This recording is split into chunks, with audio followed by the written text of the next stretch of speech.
بسم اللہ الرحمن الرحیم۔ السلام علیکم ورحمۃ اللہ وبرکاتہ۔ کیسے ہیں آپ سب بچوں؟ خیریت سے ہیں؟ آج کا سبق شروع کرنے سے پہلے درود شریف پڑھیے اور علم میں اضافے کی دعا پڑھیے۔ جی بچوں، ہم نے لاسٹ ٹائم سبق پڑھا تھا ہمارا جسم، ٹھیک ہے؟ آج ہم اقرا اردو عملی کتاب میں اسی کا کام کر رہے ہیں۔ جی یہ ہے صفحہ نمبر 86، ٹھیک ہے؟ آپ کھول لیجئے صفحہ نمبر 86۔ یہاں پہ ہے سوالوں کے جواب، مندرجہ ذیل سوالات کے جواب لکھیے۔ سب سے پہلا سوال ہے، ہمارا جسم کس سے بنا ہے؟ جی بتائیے۔ صحیح، بالکل، ہمارا جسم گوشت، جی، ہڈیوں اور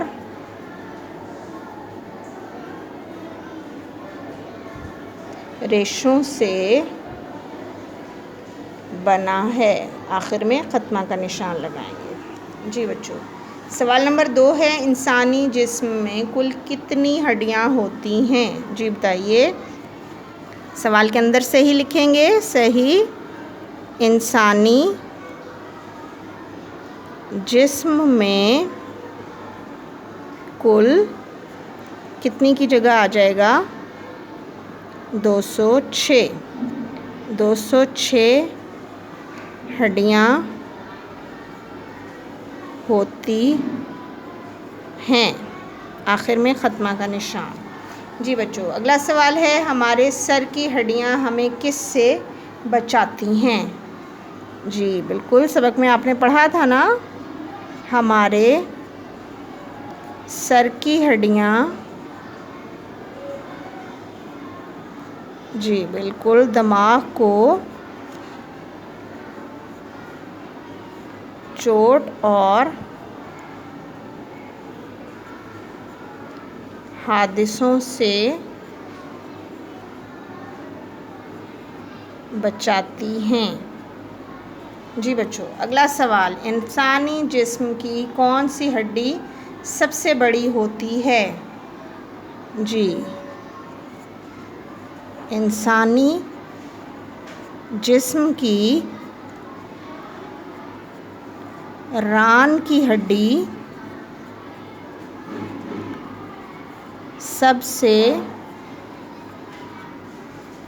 بڑی ہوتی ہے۔ جی آخری سوال ہے، ہمارے جسم کی سب سے چھوٹی ہڈی کہاں ہوتی ہے؟ جی بالکل صحیح، ہمارے جسم کی سب سے چھوٹی ہڈی کان کے اندر ہوتی ہے۔ جی بچوں، اب ہم آ رہے ہیں صفحہ نمبر 87 پر۔ سوال نمبر 2 ہے، خالی جگہوں کو مناسب الفاظ سے پر کیجئے۔ جی ہمارے جسم کا ڈھانچہ ڈیش کا مجموعہ ہے۔ جی کس کا؟ بالکل صحیح، ہڈیوں کا مجموعہ ہے۔ اس کے بعد ہے، سب سے چھوٹی ہڈی ڈیش کے اندر ہوتی ہے۔ جی سب سے چھوٹی ہڈی کان کے اندر ہوتی ہے۔ جی بچوں، ڈیش کی وجہ سے ہر قسم کی حرکت دینے میں آسانی رہتی ہے۔ جی بالکل صحیح، ہڈیوں کی وجہ سے ہر قسم کی حرکت دینے میں آسانی رہتی ہے۔ اس کے بعد ہے، اللہ تعالیٰ نے ہمارے جسم کو ڈیش سے ڈھانپ رکھا ہے؟ جی کھال سے، بالکل صحیح آپ نے بتایا، کھال سے ڈھانپ رکھا ہے۔ جی بچوں، اب اگلا سوال، انسانی جسم کے اعضاء کے نام لکھیے۔ جی یہاں پہ یہ جگہ دی ہوئی ہے، اس کے اندر آپ نے انسانی جسم کے جتنے اعضاء ہیں ان کے نام لکھنے ہیں، جیسے ناک ہے، کان ہے، آنکھیں ہیں، منہ، ناک، بازو، انگلیاں، ٹانگیں، پاؤں، ہر جسم کے تمام اعضاء کے آپ نے یہاں بہت خوبصورت انداز میں نام لکھ لینے ہیں۔ جی بچوں، اب آ جائیے صفحہ نمبر 88 پر۔ جی شفا خانہ 2 لفظوں سے مل کر بنا ہے۔ شفا اور خانہ دونوں کو ملائیں گے تو شفا خانہ۔